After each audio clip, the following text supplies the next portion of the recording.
Salut à tous et bienvenue sur Memento Metalium, l'émission qui vous parle de Doom, de Stoner et de Sludge Metal.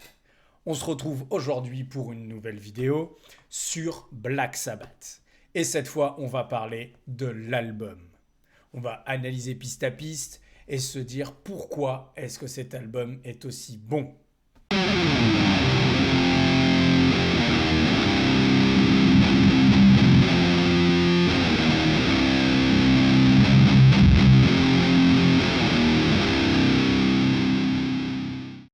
Boum!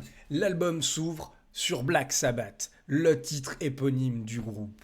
Un titre emblématique avec son fameux accord en triton qui te remue les enfers.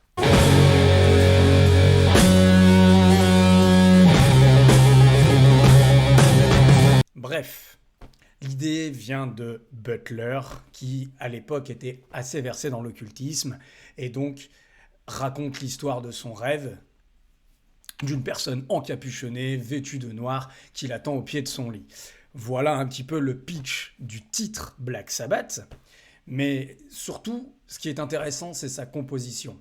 En fait, on est en face d'un seul et unique riff de guitare qui est à la fois joué au démarrage du titre d'une façon dantesque avec une forte distorsion et pendant les passages de chant avec Ozzy d'une manière plus calme, plus lancinante, plus lugubre. Il n'y a pas à proprement dit de refrain dans cette chanson. Le refrain est composé essentiellement de cet énorme riff monstrueux, mais on sent du coup cet entrain, ce retour à chaque fois, c'est à la limite en fait de ce qui va ensuite se faire sur le stoner avec ses riffs à répétition.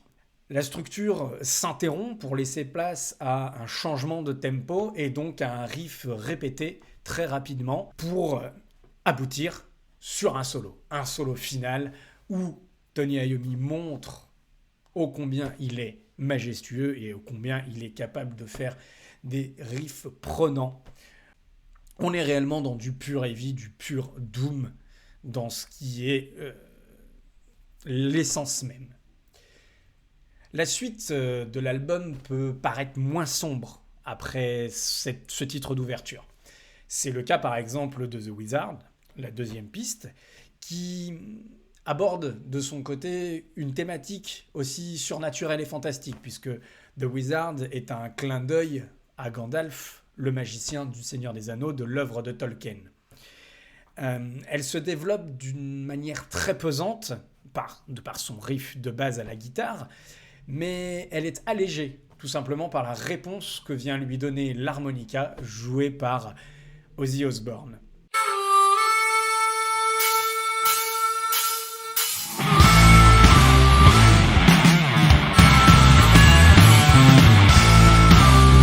On a vraiment un effet de question-réponse entre les deux, et la batterie quasiment syncopée, saccadée de Bill Ward vient appuyer cette rythmique très très fortement. On arrive quasiment à la moitié de l'album avec Behind the Wall of Sleep, la troisième piste, album qui peut paraître à partir de maintenant légèrement plus lumineux. L'introduction de Behind the Wall of Sleep est très clairement en accord, elle est claire, lisible, et c'est ce qui vient créer le contrepoids un petit peu joyeux finalement dans ce titre. La rythmique change et Ozzy vient cette fois-ci répondre à la voix. Le chant et la guitare viennent donc se répondre, à la place de l'harmonica dans The Wizard par exemple. Mais cette fois-ci, on a vraiment une tendance un peu plus lugubre, une invitation au psychédélisme. Le texte fait référence à la mort, et surtout à la transformation du cadavre mort, à travers une transformation de fleurs. Il s'agit ici évidemment d'une invitation et des références à la prise de psychotropes puissants, mais aussi à travers le titre de cette piste, tout simplement, Behind the Wall of Sleep, qui est une nouvelle de Howard Philip Lovecraft. Black Sabbath vient ajouter un clin d'œil à ce grand écrivain et surtout à sa description des univers et de l'univers du monde comme il le voit, et notamment ses couleurs, ses dimensions étirées, ses angles impossibles, comme il peut dire. On a vraiment cette mise en musique par Black Sabbath de ce principe-là. Black Sabbath vient donc ouvrir la porte à tout un tas de groupes par la suite, évidemment, qui vont faire des références à la culture fantastique, à la culture du surnaturel, tout simplement, avec Lovecraft, Tolkien, The Great Old Ones, par exemple, le groupe de black metal, qui a fait de Lovecraft un membre à part entière de leur groupe, en fait, en s'inspirant de toute sa mythologie qu'il a mise en place. On arrive ensuite à NYB. NYB est un titre qui donne la parole à Lucifer. Lucifer qui aurait abandonné le mal, décidé de renoncer au mal pour choisir de vivre l'amour avec une femme mortelle. C'est un texte de Butler qui le suggère.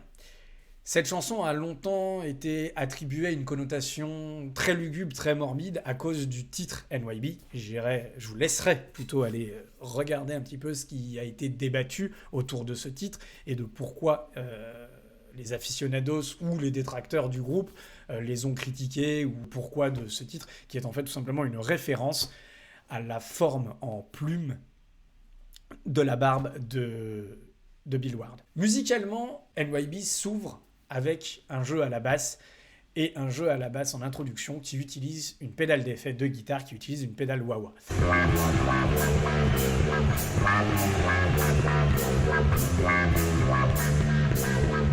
Je vous en ai parlé lors de la précédente vidéo. Terence Geezer Butler était clairement un aficionados du matériel, de la technologie pour jouer. Et donc, du coup, NYB est clairement une mise en œuvre de ce qu'il savait faire et de ce qu'il avait envie de faire à travers son instrument. C'est clairement un titre très, très, très brutal. On est parti, on n'est plus dans un côté lancinant doom, mais cette fois, on a vraiment un riff simple, efficace, brutal, avec Ozzy qui ponctue la chanson de petits qui permettent en fait de donner du souffle au riff et qui crée des envolées absolument fantastiques. La deuxième partie de l'album est un peu en retrait à côté de ces 4 premiers titres monolithiques que forment Black Sabbath, The Wizard, Behind the Wall of Sleep et NYB. Mais c'est pas pour autant qu'il n'y a rien à en tirer, bien au contraire. Evil Woman, comme je vous l'ai déjà dit, est une reprise de The Crow, un groupe américain. Black Sabbath ne s'est pas contenté de faire une simple reprise. Ils ont réaménagé la structure, ils ont rendu le riff plus puissant, plus fort. Et cette fois-ci, on a vraiment une oscillation entre Ozzy qui psalmodie. Il n'est plus vraiment dans ce chant très nasillard qu'on lui connaît depuis le début de l'album, mais plus en train de psalmodier, en train de réellement limite invoquer cette Evil Woman. Black Sabbath a ajouté aussi des chœurs féminins qui viennent apporter un peu de fraîcheur à cette lourdeur. Réellement, on est en face d'une réappropriation de ce titre. Donc titre qui évidemment ne paraît pas sur les presses vinyles qui sont sorties aux États-Unis, puisque pour des questions de droit, elle a été retirée et donc remplacée par Wicked World. Sleeping Village fait office pour beaucoup de monde d'introduction au titre The Warning. Pourtant, c'est un titre réellement appréciable et finalement peu connu. Tout simplement d'une part parce que c'est un morceau acoustique qui vient être complété par une guimbarde, chose que on n'a pas forcément l'habitude d'entendre tout le temps.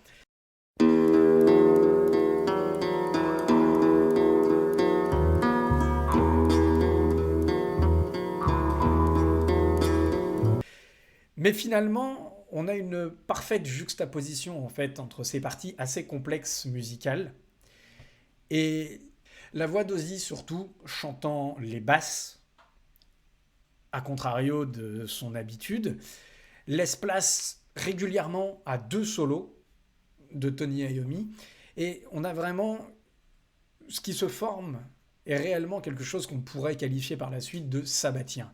On est réellement dans ce qu'ils feront par la suite et ce qu'ils vont réussir à mettre en place. Leur manière de jouer, leur manière d'accomplir ces riffs, de les mettre en place et évidemment de les composer, surtout.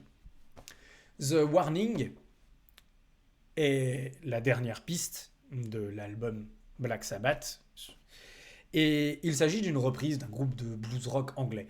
Un morceau qui servait en fait initialement au groupe à combler les trous en concert. Il est monté en fait sur une matrice de blues et donc du coup le groupe pouvait à souhait l'étirer ou le raccourcir en fonction évidemment des inspirations de Tony d'improviser des solos ou de Bill Ward ou bien de Terence. C'est un morceau qui n'apporte finalement pas grand-chose à l'œuvre Black Sabbath, mais qui montre très clairement les talents en fait de ce groupe et la capacité, l'infinie capacité de leur guitariste et de leur bassiste à composer ensemble et à créer des solis assez faramineux. Je vous l'ai dit tout à l'heure, l'album version américaine, sur la presse américaine, se voit enlever, retirer Evil Woman pour être remplacé par Wicked World. Wicked World est donc un titre original de Black Sabbath, et ce titre est finalement, à mon sens, j'aurais aimé l'avoir sur la première presse finalement anglaise à la place d'Evil Woman, puisque il est à mon sens une ode à Bill Ward. Très clairement, c'est lui qui tient à bout de bras, à bout de baguette, le morceau.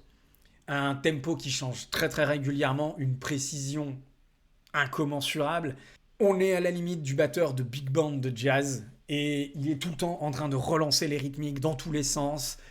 Il déploie une technique, une énergie pour maintenir le morceau à flot que c'en est absolument magnifique. On y retrouve aussi des parties en arpège qui sont absolument sublimes et qui viennent donc du coup compléter ce piqué de jazz.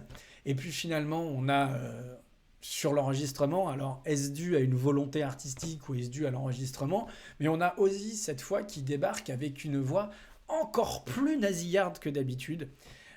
Très clairement, on a vraiment un sentiment où on a l'impression qu'il en fait encore plus. Vraiment. Merci d'avoir suivi cette vidéo. N'hésitez pas à la partager, à la liker. Commentez si vous avez des favoris, des titres préférés de Black Sabbath, ou si vous avez des idées sur des groupes de la même époque sur lesquels on pourrait discuter évidemment. Et pour ceux qui sont restés jusqu'à la fin, une petite anecdote. Je vous ai parlé dans la précédente vidéo de la manière dont a été reçu l'album Black Sabbath et de Lester Bangs qui en avait parlé comme étant une daube. Eh bien en fait, en 1973, Lester Bangs s'est fait virer tout simplement pour manque de respect envers les groupes. Voilà, c'était la petite anecdote sympathique. Le Memento Mori est fini. Ciao.